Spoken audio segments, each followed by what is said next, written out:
Aujourd'hui, Marie-Ange poursuit son combat. Pour la deuxième année consécutive, elle organise une journée des victimes pour imprimer ses idées au sommet de l'État. C'est pas la victime coupable. Bah bien évidemment, mais enfin... Mais ça, on se sent C'est une encore très affirmation coupable. politique fondamentale. Absolument. Son histoire et ses témoignages ont relancé le débat sur la récidive. Octobre 1994, Patrick Trémaud, un violeur en série, l'agresse dans son immeuble. Avant d'être arrêté, il aura commis 14 actes comme celui-ci. Jugé en 98, Trémaud purge 10 ans de prison. Mais 3 semaines après sa sortie, il passe de nouveau à l'acte. Il va violer 3 nouvelles jeunes femmes.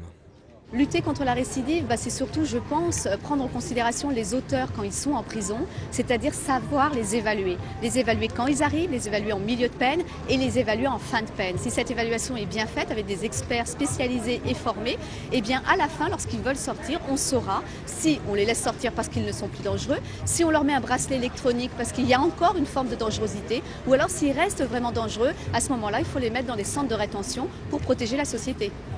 L'affaire Trémaud aura servi à quelque chose. En 1997, une loi sur le port du bracelet électronique est votée. Tous espèrent que l'État va tirer des leçons du passé.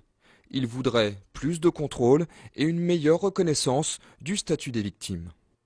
Aujourd'hui, ce qui est difficile aussi, c'est que souvent, les politiques ou la justice ne considèrent une personne victime qu'à partir du moment où elle a été déposée plainte.